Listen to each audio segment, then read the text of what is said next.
right, let's move on to our next paper, and that will be the Nigerian News Direct for today, the 10th of November 2023. And right here on the Nigerian News Direct, we have a headline here: Bill to create CBN board chairman scales second reading. Page 2 is where that detail is. Infrastructure development. Abiodun task capital market operators on fundraising collaboration with state government. And that is on page 10 of the Nigerian News Direct. The main story on the Nigerian News Direct reads: Operation Liberty. Labour grounds flights in Abuja airport. Threatens to shut Lagos airport if Ajero attackers not brought to book.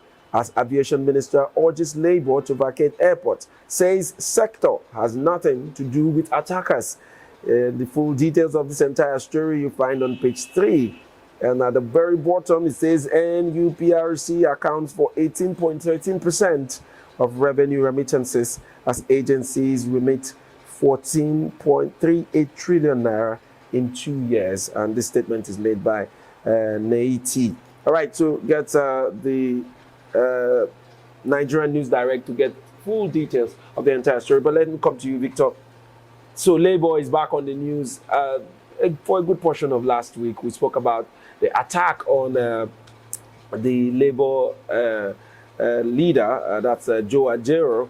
And of course, a lot of people frowned at that move.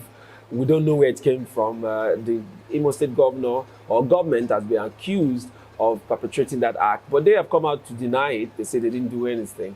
And just yesterday, we saw where the Imo State governor has tendered an apology to the Labour and to the people of Imo State, saying that it's an unfortunate thing that happened, but that his government is sorry, and that they will bring the people that perpetrated this act to book.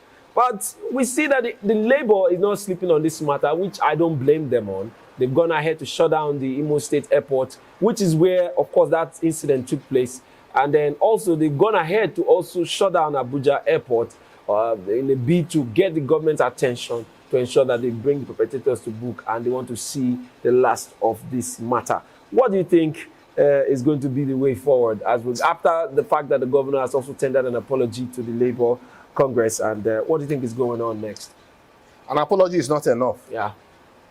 It is not Amadioha or spirits that hits that man in that manner, that beat him black and blue. Mm-hmm.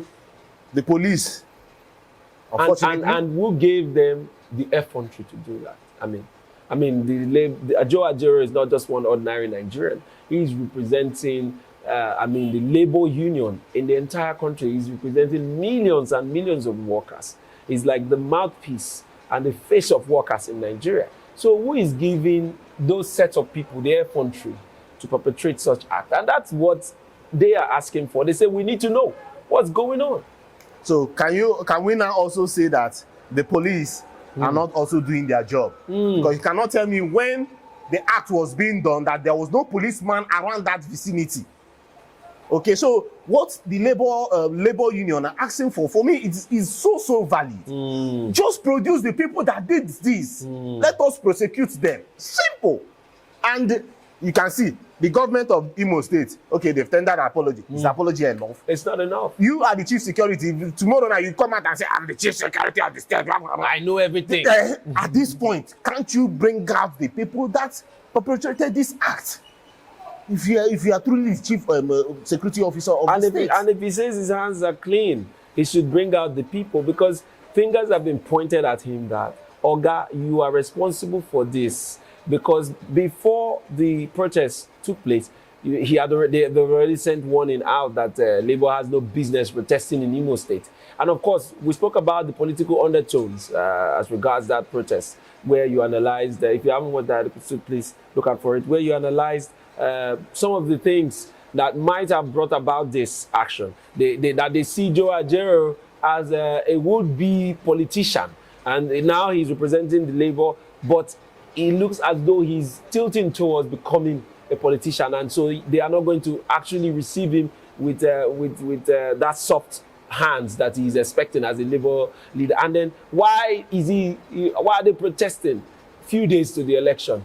and all of that. I mean, they had the whole months or years to protest about the ill treatment of workers in Imo State. Why then? So it was seen as a political move by the Labour, or by Joe Ajero under the umbrella of the Labour. And so you rightly said it, that could be why it turned out to be like this. But then the question is it now wrong? Let's even say it was a political move. Doesn't they have the right to go about protesting about the treatment of workers?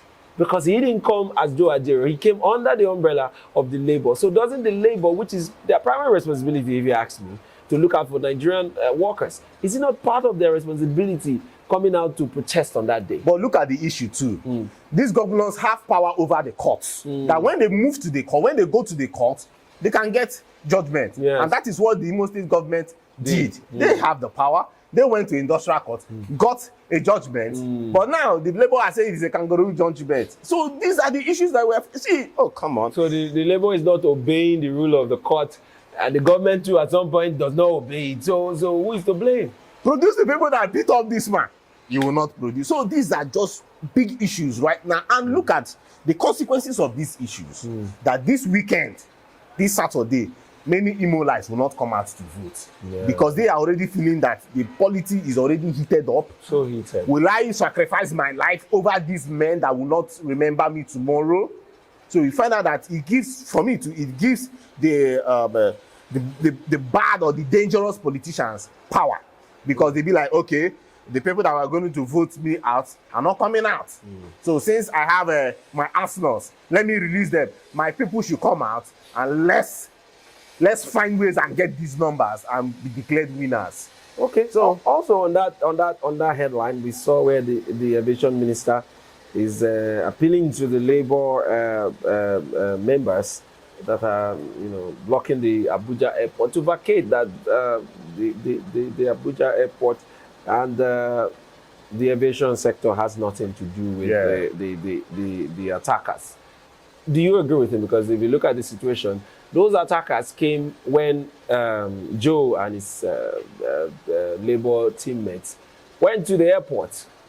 And that is why the Labour is picketing the airports now in Owerri and Imo. Then there's also threat to shut down that of Lagos unless those people are produced. So do you think they should leave? Well, they have their strategy, and I think they just want to make sure that their voice are being heard. Yes. And those perpetrators should be called out. Now, going to Abuja to protest, for me, is not, I'm not against it, in quotes, but though we still know the consequences, the economic consequences, and the image of Nigeria to the world, because it's an international airport. Yes.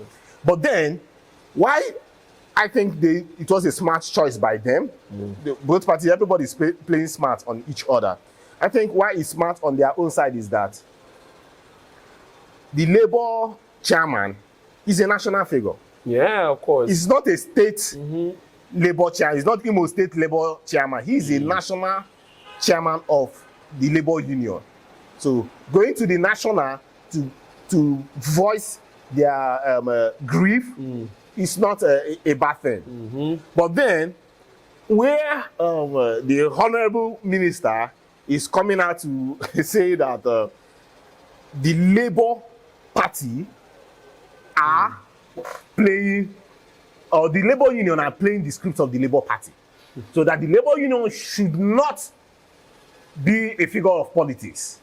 That they should also not be known as the Labour Party. Okay, so with that kind of statement, they're trying to water down the voice of the Labour Congress, which is something they should desist from. Because if that happens, then workers are going to be in a big mess in this country.